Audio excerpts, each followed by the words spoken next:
टैगोर लिखित और हरिशंकर गुप्ता निर्देशित नवोदित की प्रस्तुति नाटक चांद, जमीन का टुकड़ा और मैं।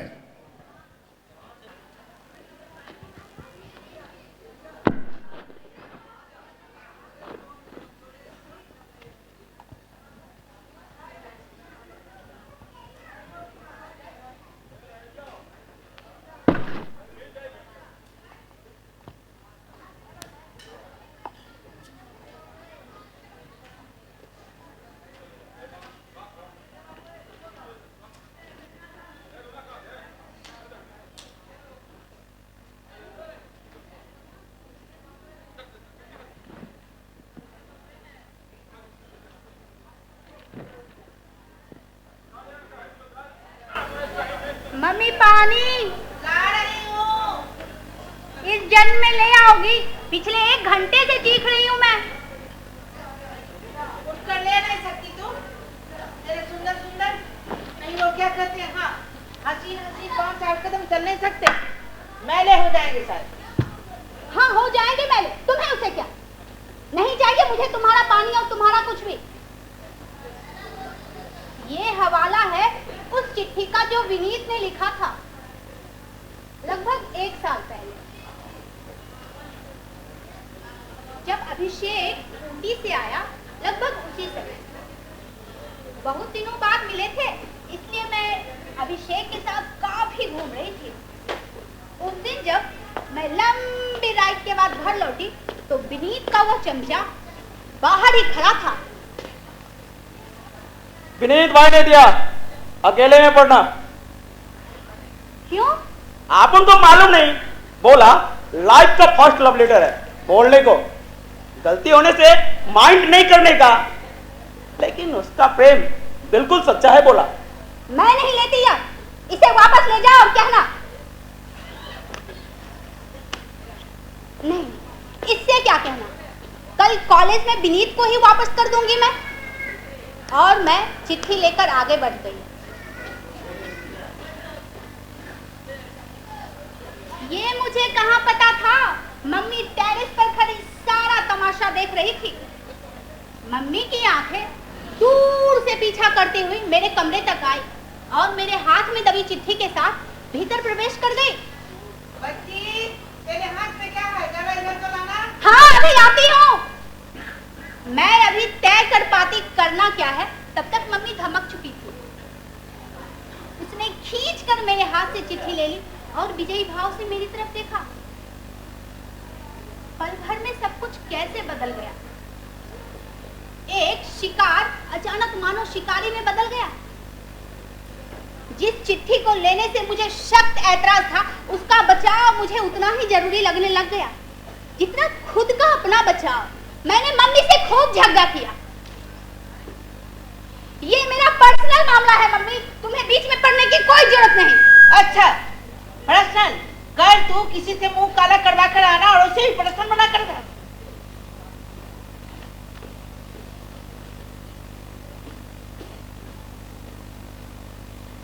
किसी पत्थर की मूरत से मोहब्बत का इरादा। आपके पांव देखे, इसे जमीन पर मत। घिन आती है मुझे इन संवादों से, अपनी मम्मी की प्रतिक्रियाओं से और शायद अपने आप से भी।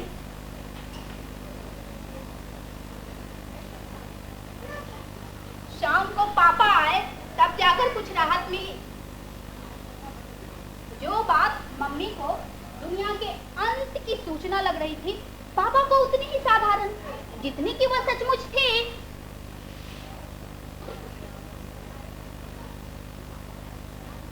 मेरे बालों में उंगलियां फेरते हुए पापा ने वो सारी बातें जान ली जिन्हें बताने के लिए मैं कब से बेचैन चल रही थी और जिन्हें एक बार कह देने भर से मन पूरी तरह शांत हो गया।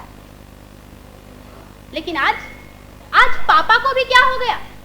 सुबह से उनकी शक्ल भी देखने को नहीं मिली है। मम्मी ने मुझे बताया, सुबह सुबह मुझे बिस्तर से उठाकर बताया कि वही हुआ जिनका उन्हें डर था। आखिरकार मैंने उनकी नाक कटवा ही दी। अखबार छोड़ गई है ये पढ़ने के लिए, नाक कटी तो कैसे। आपन का नाम अर्पित सरकार। आपन सर्वोदय में 10वीं क्लास में पढ़ता। मैंने काली को बताया कि अभिषेक का मर्डर आपन ने किया, जो सच है। वह साला अपने आप को तोप समझता था। बार बार मना करने पर भी लतिका को लाइन देता ही रहा। आपन ने दादा से बोला, दादा वो लड़की अच्छी नहीं है, एक साथ दो दो को घुमाती है, और बुल्लू दादा तो दीवाना है उसका। अब मैं क्या करूं? परसों दोपहर में दादा ने मुझे बुलाया और मुझसे कहा, ए पितू पितू, लतिका नहीं मिलेगी तो मैं जी नहीं पाऊंगा।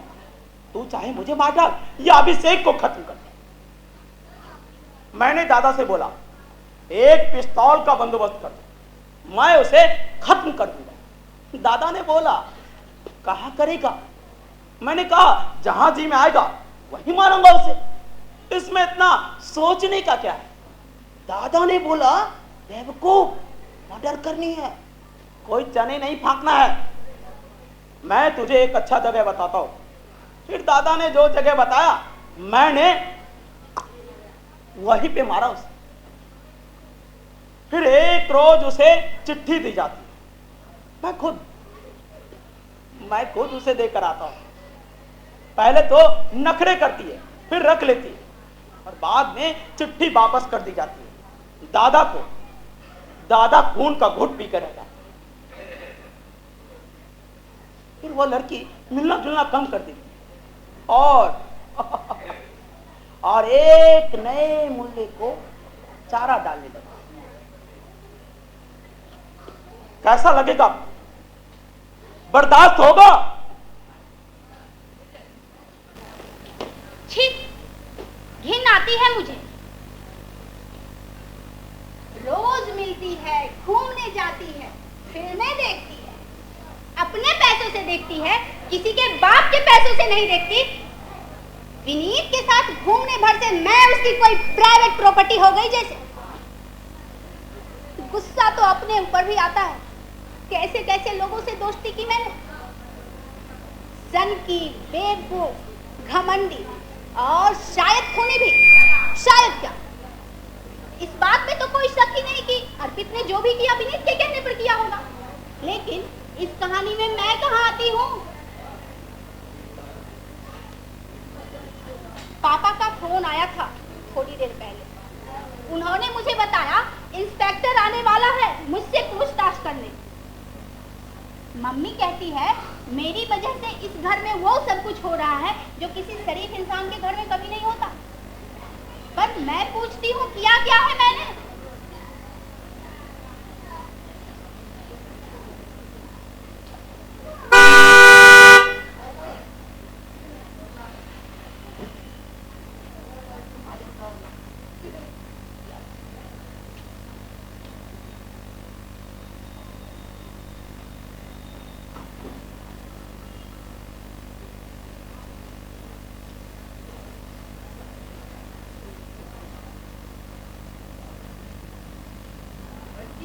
बेटे नीचे आ जाओ, इंस्पेक्टर साहब आए हैं।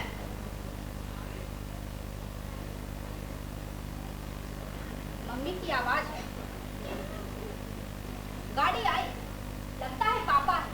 खिड़की से देखो, पापा है और साथ में इंस्पेक्टर है।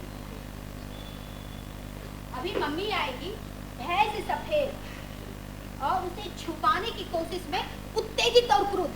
ये मत बोल, वो मत बोल, सोच समझ कर बोलना, और थोड़ी देर बाद रोड होकर बाहर निकल जाना।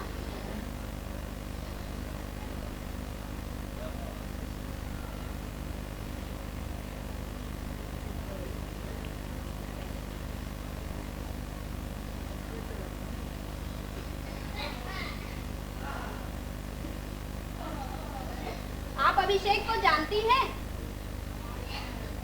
आपको पता है उसके साथ क्या हुआ है? आप इस घटना के बारे में क्या जानती हैं? नहीं, पहले ये बताइए क्या रिश्ता है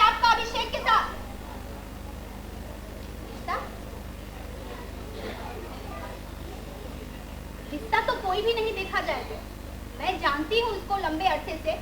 बचपन में हम लोग साथ साथ पढ़ते थे, फिर वो ऊटी चला गया बोर्डिंग स्कूल। इंटर के बाद दोबारा कॉलेज में मुलाकात हुई तो अच्छा लगा। मुझे पता है उसके साथ क्या हुआ है। उसे गोली लगी है, वो नर्सिंग होम में है और सीरियस है। अभी तक होश नहीं आया है। उसे देखने जाना है पर मम्मी ने मेरा बाहर निकलना बंद कर दिया है। नहीं नहीं नहीं, ये कहने की जरूरत नहीं। शायद उसे गोली लगी है, वह नर्सिंग होम में और सीरियस। उफ, मैं क्यों डर रही हूँ? जैसे सचमुच मेरी वजह से अभिषेक को गोली लगी है। लेकिन क्या सचमुच मेरा इस घटना से कोई वास्ता नहीं? विनीत ने उसका खून करवाया अपने रास्ते से हटाने के लिए, उस रास्ते से जो मेरी तरफ को आता था। अगर मेरे रास्ते में ना होता तो अभिषेक पर गोली नहीं चलती। विनीत और अभिषेक उसी तरह दोस्त बने रहते जैसे बचपन में। पर बचपन में भी तो मैं थी, हमेशा विनीत और अभिषेक के साथ रहती थी। उसके बार बार मना करने के बाद भी, कई बार पिटने के बाद भी मैं उससे दोस्ती नहीं तोड़ पाती थी।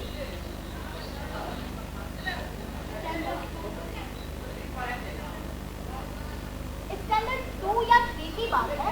विनीत ने मुझे इतने जोर का चाटा मारा कि मेरी नाक से खून बहने लग गया। मेरे पास एक गुड्डा था जिसमें चाबी भर दो तो सिगरेट पीने लगता था और सिगरेट का धुआं उसके कान से निकलता था, दोनों कानों से। पहले अभिषेक ने मांगा, मेरे मना करने पर रूठ गया, बोला कुछ भी नहीं। फिर विनीत के मांगने पर भी मैंने वैसे ही किया, लेकिन वो कहाँ मानता, मुझसे झगड़ा करने लगा।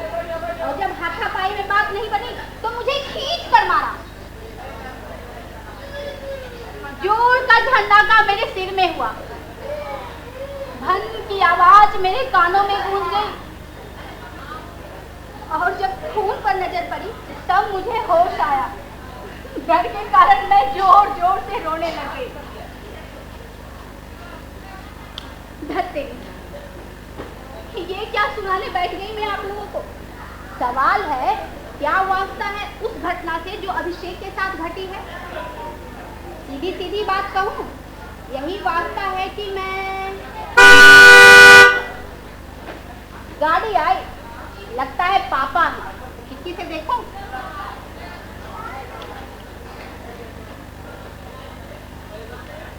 पापा है और साथ में इंस्पेक्टर भी। अभी मम्मी आएगी, है से सफेद, और उसे छुपाने की कोशिश में उत्तेजित और क्रोध, ये मत बोल, वो मत बोल, तो समझ कर बोलना और थोड़ी देर बाद रोज होकर बाहर निकल जाना। बच्ची, बेटे नीचे आ जाओ, इंस्पेक्टर साहब आए हैं।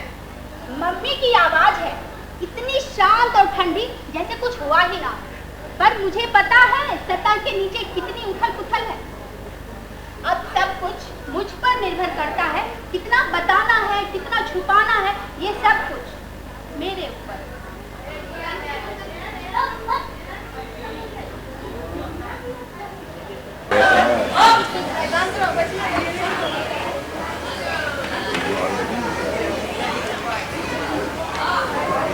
मेरी बालकनी में एक गौरैया ने घोंसला बनाया है। इसके 2 छोटे-छोटे बच्चे हैं, बहुत नरम और मुलायम। बड़ों की जगह पर सफेद धागे की खीली नजर आती है।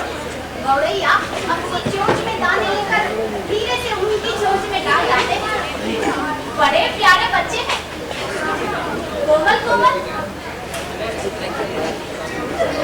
कोमल कोमल। कोमल होने का मतलब कमजोर होना नहीं है।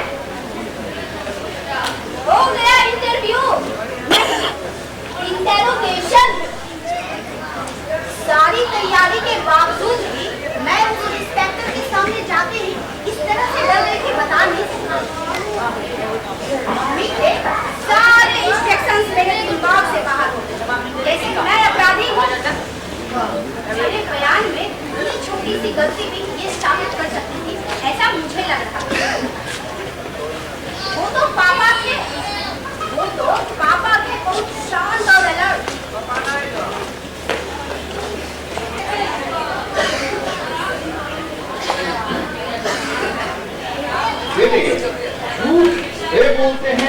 जिसके मन में पाप होता है। सिर्फ सच बोलो। क्या नाम लिखती है? लतिका श्रीवास्तव। आप नहीं, उन्हें बताने दो साहब। घबरा मत कर तू, बोल। मेरा नाम लतिका श्रीवास्तव है। वल्लियत? Father's name? Doctor Keshav Kishore Srivastava. Abhishek को जानते हैं आप? हाँ, मेरी क्लास में पढ़ता है। और ट्यूशन भी साथ साथ पढ़ता है? हाँ, ट्यूशन भी। और विनीत भी? हाँ, विनीत भी पढ़ता है, लेकिन वह बहुत रेगुलर नहीं है। उस दिन ट्यूशन में भी नहीं था। आप बता सकती हैं कि उस रोज क्या हुआ था अभिषेक के साथ? अभिषेक ट्यूशन में था, सर पढ़ा रहे थे। तभी बाहर से किसी की आवाज आई। आंटी ने बाहर बालकनी में जाकर देखा और पूछा कौन है। उसने कुछ कहा जो मैं सुन नहीं पाई। फिर आंटी ने भी कुछ कहा और अंदर चली आई। उन्होंने बताया कि अभिषेक को बाहर कोई बुला रहा है। तो सर ने कहा जाओ 2 मिनट बातें करके फिर वापस आ जाना। अभिषेक नीचे गया, काफी देर तक ऊपर नहीं आया। तो सर ने अनिल से कहा कि वो उसे जाकर आवाज दे। लेकिन अनिल नीचे जाने ही वाला था, तभी बाहर एक हल्की सी आवाज हुई। ऐसा लगा जैसे दूर में कहीं गोली चली हो। सर घबरा गए। उन्होंने हमें वहीं बैठने को कहा और खुद बाहर बालकनी में जाकर देखे। वहाँ कोई नहीं था, मैंने भी देखा। शुरू में तो मुझे गोली गोली चलने का कोई शक ही नहीं हुआ था, और ऐसे कैसे कोई सोच सकता है गोली चली होगी। अभिषेक तो वैसा लड़का भी नहीं था, लेकिन आवाज होते ही अनिल ने या शायद किसी और ने यही कहा कि गोली की आवाज है, और सर को भी ऐसा ही लगा। लेकिन आपको कैसे पता कि अभिषेक ऐसा लड़का नहीं था? वह बहुत शांत और मिलनसार है। क्लास में सभी के साथ उसके अच्छे संबंध हैं, इसलिए मुझे लगा उसकी किसी से दुश्मनी नहीं हो सकती। विनीत से नहीं? मैं नहीं जानती। अरे क्या नहीं जानती हैं आप? आप तो सब कुछ जानती हैं। अर्पित सरकार को नहीं जानती हैं आप? आराम से बेटे, शांति से सारी बातें सब कुछ बता दो। मैं जानती हूँ अर्पित सरकार। विनीत का नई फ्रेंड है, उसके पापा के कंपाउंडर का लड़का है, अक्सर उसके साथ ही रहता है। मैं भी विनीत के साथ ही मिली थी उससे। लेकिन वो तो कहता है कि वो अकेला आया था, विनीत का प्रेम पत्र लेकर आपके पास। उस दिन अकेला था, लेकिन मैंने दूसरे ही दिन चिट्ठी वापस कर दी थी विनीत को। क्यों? क्योंकि मैं उसके बारे में इस तरह से नहीं सोचती थी। किस तरह से? क्या मतलब किस तरह से? वो एक बहुत भाई से बढ़कर कुछ नहीं, इसलिए मुझे लगा उसकी गलतफहमी दूर कर देनी चाहिए। ये गलतफहमी तो कोई एक रात में नहीं होती है ना मिस लतिका। इसमें तो काफी वक्त लगता होगा। आप लोग इतना साथ साथ रहते, घूमते फिरते, सिनेमा देखते, और आपको पता ही नहीं चला कि उसको गलतफहमी हो रही है। लगा था, मैंने भी एक आदमी, फिर मैंने सोचा वो खुद ही समझ जाएगा। फिर लगा तो मैंने तय किया कि मैं शांति से उसे सारी बातें समझा दूंगी, लेकिन इसी बीच वो चिट्ठी आ गई। तो कहीं ऐसा तो नहीं है कि आपके मन में पहले कुछ और चल रहा था और बाद में कुछ और ही चलने लगा? नहीं, मतलब ऐसा भी होता है, इसलिए मैं कह रहा हूँ सोच समझ कर बताइएगा। इसमें कोई बुराई तो नहीं? पुराने जमाने में भी लड़कियों का स्वयंवर होता, प्राचीन भारतीय परंपरा है। फर्क क्या है? लेकिन अभिषेक के साथ भी ऐसी कोई बात नहीं। जैसे विनीत से दोस्ती थी, वैसे अभिषेक के साथ भी।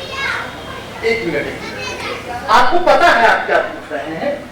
इन बातों का इस केस से क्या ताल्लुक हो सकता है? आपको क्या लगता है मैं कोई उपन्यास लिख रहा हूँ? अरे इन्हीं बातों में तो केस का मोटिव छुपा है साहब। अरे कोई ऐसे ही तो किसी पर गोली नहीं ना चलाएगा, कोई तो वजह होनी चाहिए। जब जमीन और जुर्म, 20 वर्ष की नौकरी में यही 3 वजह देखा है। जब जमीन और जुर्म, और जो बात मैं कह रहा हूँ वो बहुत गूढ़ है साहब, और एकदम परखा हुआ सच। जिस ऑर्डर में कह रहा हूँ उसी ऑर्डर में वायलेंस के असेंडिंग ऑर्डर में सीक्वेंस किया हुआ। देखिए मिस्टर टिकट, निर्भय होकर और सच सच कहिए, डेमोक्रेसी है, वुमेन लिबरेशन का जमाना, यह सब तो होने करेगा।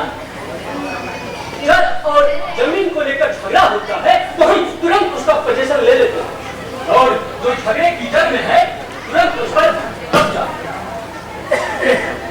लेकिन जोरू के साथ तो यही सलूक नहीं कर सकते ना, आखिर हम लोग भी इंसान हैं। बहुत बात सोच समझ के चलना पड़ता है। देखिए ना टिकट, आप कॉर्पोरेट, हम लोग जल्द ही केस सॉल्व कर देंगे और आपको ये हरासमेंट नहीं झेलना पड़ेगा।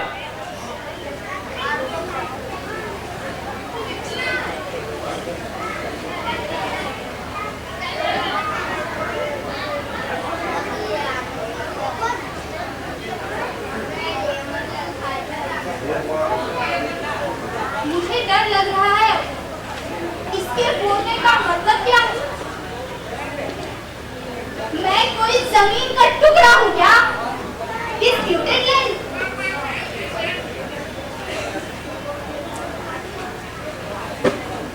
मुझे लग रहा है मेरे बोलने की ताकत खत्म हो रही है। मेरे भीतर का जीव मर रहा है धीरे धीरे और मैं एक पत्थर बनती जा रही हूँ। नहीं नहीं, ऐसे नहीं चलेगा। और कैसे कॉपरेट करूं मैं? मैंने आपको बताया ना कि नीतो और अभिषेक मेरे दोस्त हैं, साथ साथ पढ़ते हैं। मैं उन्हें पहले से जानती हूँ, इसलिए उनके साथ समय बिताती थी। और अब आप सबके साथ एक बराबर समय तो नहीं बिता सकते ना? किसके साथ ज्यादा? क्या मतलब किसके साथ? दोनों दोस्त थे। अब उनके मन में क्या चल रहा है ये उनका प्रॉब्लम है, मेरा तो नहीं। और वैसे भी मुझे पता चला तो मैंने दोनों को बता दिया कि मैं उसके बारे में इस तरह से नहीं सोचती। दोनों तो लीजिए, बात खुल ही गई। अरे मैं न कहता था। हाँ, तो अब ये बताइए कि अभिषेक ने आपको लव लेटर कब दिया? तो ये कभी किया था, उसने मुझसे बात की। कब? करीब 1 महीना पहले। हम लोग घूमने गए। मेरे सारे बारे में बात कर रही थी। तो सर्वे की जो हम लोगों ने एक दिन मकबरा देखने का प्लान किया। क्या बात कही?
कांटे नहीं कटती है।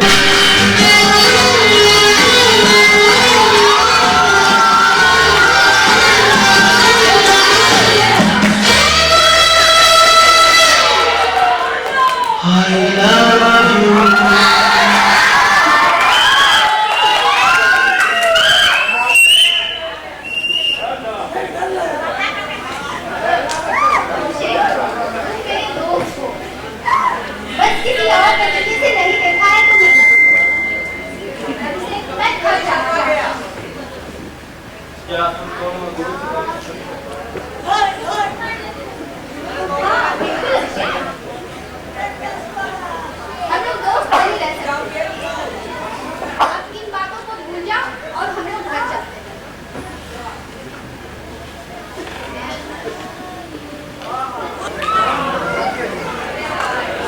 अच्छा लतीका जी, आप ये बताइए कि विनीत को पता था कि आप अकेली घूमने गई हैं अभिषेक के साथ? अरे कैसे नहीं पता, वो तो दोस्त था ना, आप ही तो कहती थी। वो क्लास में कम आता था, इसलिए मुझे नहीं पता उसे पता था या नहीं। हाँ, बाद में तो पता चला ही होगा। आप ठीक कहती हैं, उसे बाद में पता चला होगा, लेकिन उसके बाद उसने अभिषेक को धमकाया भी। हमारा जी हाँ, धमकाया, खुद नहीं अर्पित सरकार को भेजा। अच्छा, तो ये थी वो झगड़े वाली बात। मुझे अनिल ने बस इतना बताया था कि अभिषेक का झगड़ा होते हुए। मैंने अभिषेक से पूछा तो उसने कहा कि कॉलेज कॉमन रूम में एक लड़का शराब पीकर आ गया है। उसने बेफिजूल में लड़ाई करने की कोशिश की। छोटी सी बात थी, कुछ खास नहीं। इतना सब कुछ होने के बाद भी आप लोग मिलते ही रहे और फिर भी कहते हैं कि दोस्ती।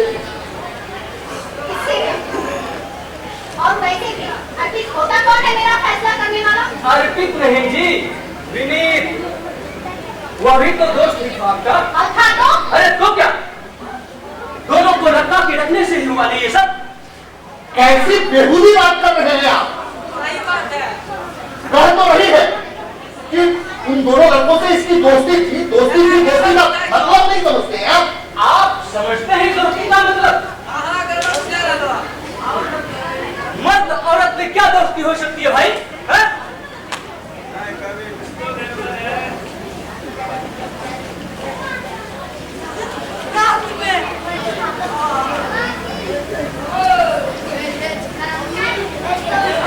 चांद निकला है।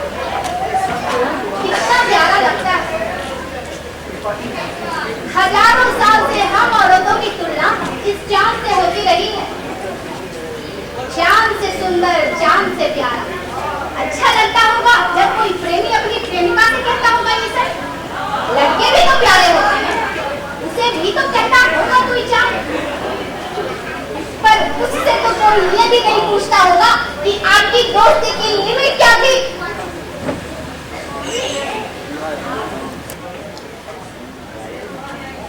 अच्छा लतीका जी, आप ये बताएंगे कि आपकी दोस्ती की लिमिट क्या थी?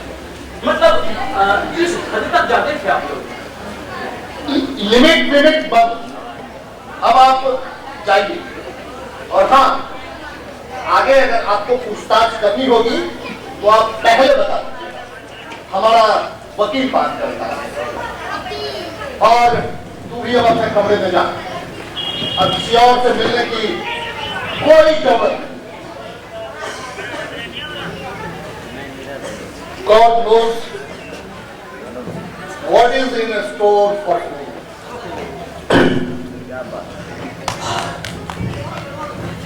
मैं आपकी प्रॉब्लम समझ सकता हूं सर।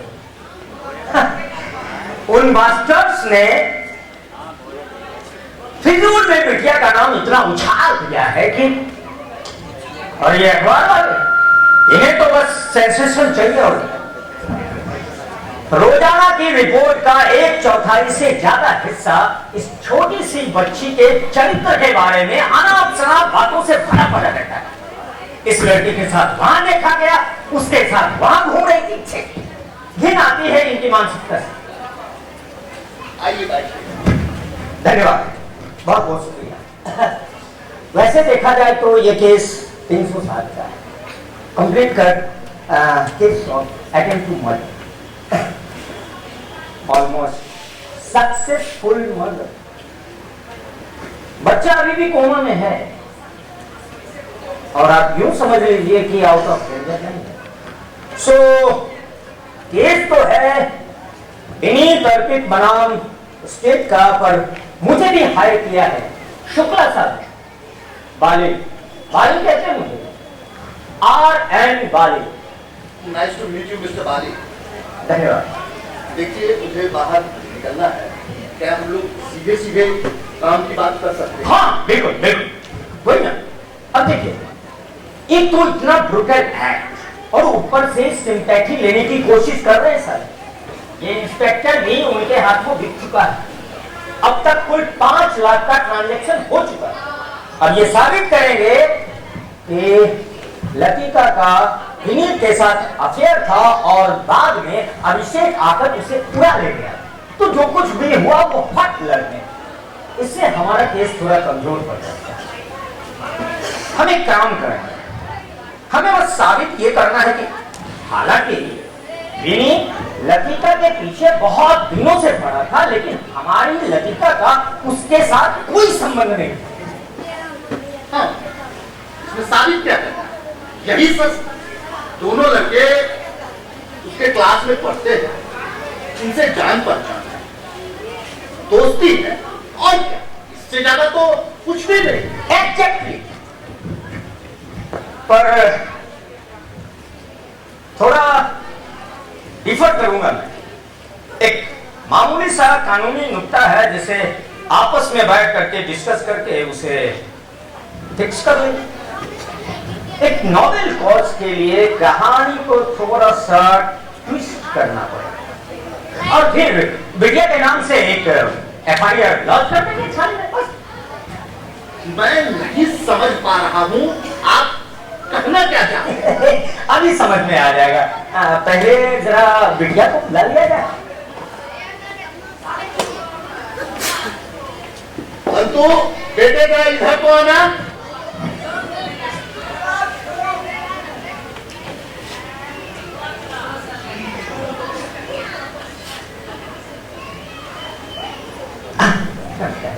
हाँ, तो यूं समझा जाए कि विपक्ष की दलील क्या है? पॉइंट नंबर 1, लतिका और विनीत आपस में प्रेम किया करते थे। ये गलत है। बिल्कुल गलत है, बिल्कुल गलत है बिटिया। ये पर डिफेंस वालों की दलील है, वरना हम सभी जानते हैं कि आपके जैसी जहीन लड़की का अब उसके जैसे विनीत जैसे क्रिमिनल्स के साथ आपका कोई संबंध नहीं हो सकता। तो दलील पे गौर किया जाए। पॉइंट नंबर 2, विनीत और लतिका आपस में प्रेम करते। 2, इतने में अभिषेक एडमिशन लेता है। पुराना परिचित, ज्यादा आकर्षक और ज्यादा प्राइम। 3, ये जानते हुए कि विनीत और लतिका आपस में प्रेम करती है, अभिषेक विनीत की प्रेमिका को बहलाने की कोशिश करता है और उसे कामयाब करता है। 4, पहले तो विनीत उसे समझाने की कोशिश करता है। 5, फिर अपने दोस्त को उसे धमकाने के लिए भेजता है, पहली बार फिर दूसरी बार। 6, प्रोवोकेशन इतना तगड़ा था कि दूसरी बार हॉट ब्लड में गोली चल जाती। गोली चलती है अर्पित सरकार से विनीत से नहीं। सो विनीत तो फिर भी बेदाग और अर्पित सरकार ने जो कुछ भी किया अपने दोस्त के प्यार की रक्षा के लिए किया। सो ज्यादा से ज्यादा बढ़ते बढ़ते यही कोई 5 साल की सजा, पर जो असल मुजरिम है उसके बेदार बचने के पूरे चांसेस। अब हमारा पॉइंट,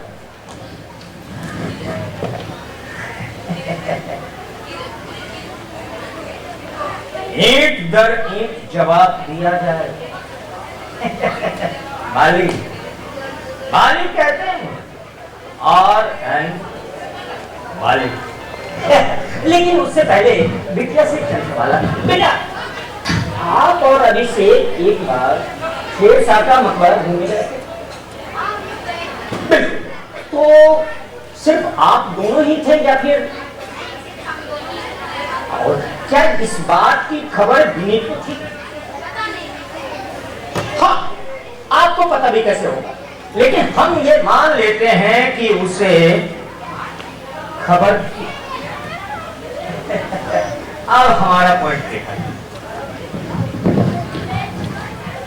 अभिषेक और लतिका बचपन से आपस में मित्र गहरे मित्र।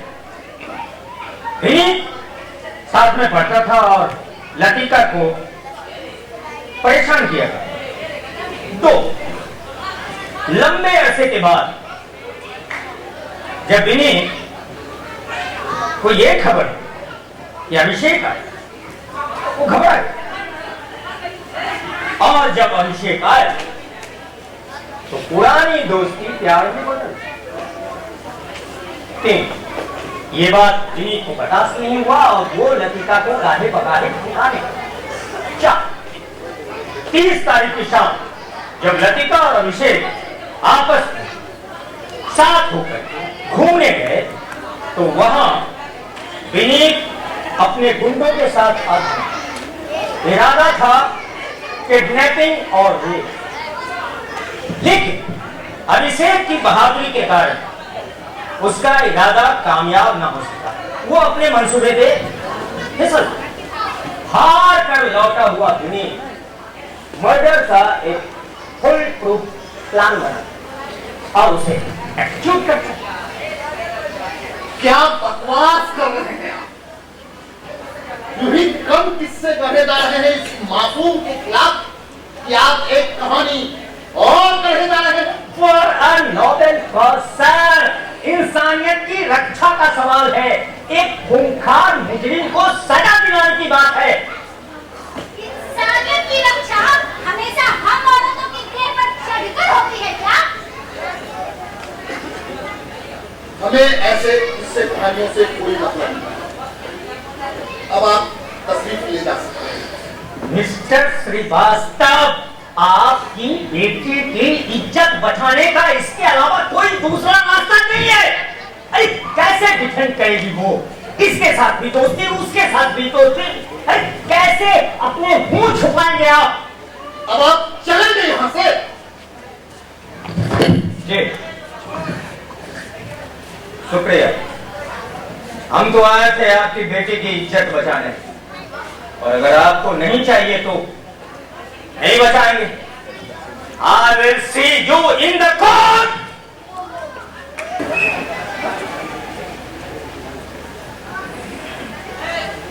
मेरी इज्जत बचाने आए थे वकील साहब, बहुत नाराज होकर गए हैं।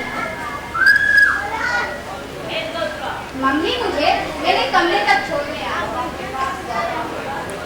गुस्से में थी। शायद कहना चाहती थी बहुत कुछ, पर कुछ देर चुपचाप रहकर चली गई। पापा आए इतने परेशान मानो कुछ घंटों में कई साल बूढ़े हो गए हों। मुझे शांत करने आए हैं पापा, लेकिन मुझे लगता है शांति की जरूरत खुद उन्हें। घंटों चुपचाप बैठे रहे पापा, कुछ कहने की कोशिश में जैसे बार बार अपने शब्द या अपने विचार पर पुनर्विचार कर रहे हो। फिर मम्मी आई, इतनी परेशान और पढ़ाती हुई थी जैसे कभी कभी एक छोटा बच्चा अपने बड़ों को देखकर होते हैं ना, कुछ उसी तरह। समस्या का ज्ञान बहुत है, चिंता का सागर बहुत। पापा ने मम्मी को शांत कराते हुए कहा, लेकिन बात दरअसल मेरे लिए। परेशान नहीं होना है, दुनिया खत्म नहीं हो रही है। एक बार यह मामला खत्म हो जाए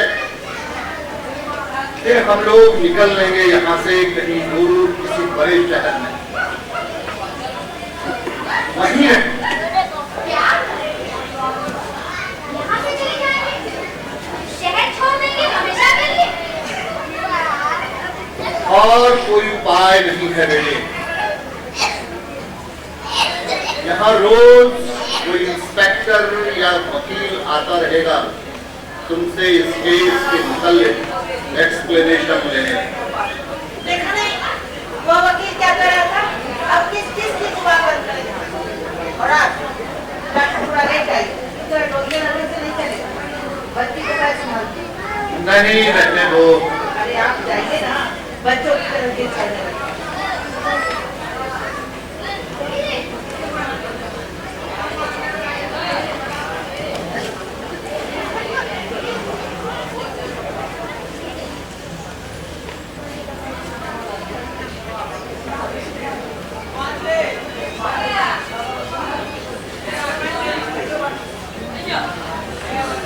बंतु, मेरी गोद में लेट जा। मैं तेरा सर दबा दूं। सर तो मेरा सचिन फटाता है।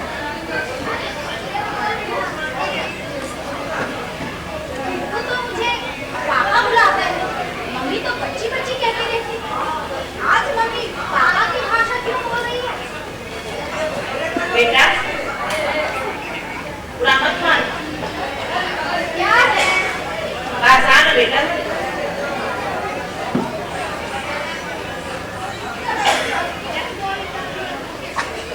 चल ले जा, ऐसे ही आराम मिल रहा है।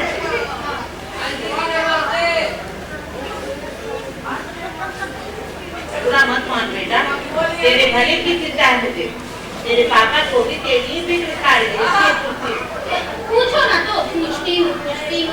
बात सिर्फ मेरे तक नहीं बेटा, लेकिन झूठ मत बोलना। तूने कोई बुरा काम तो नहीं किया ना? क्या काम माने?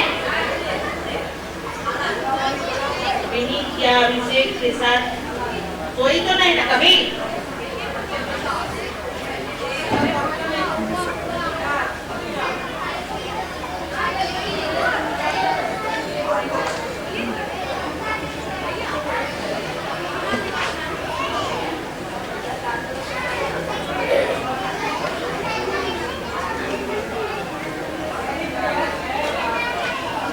खिड़की से दिख रहा है पूरा चांद, बादलों में उलझता, सरकता हुआ चांद, जैसे आकाश के विस्तार में अपनी जगह तलाश रहा।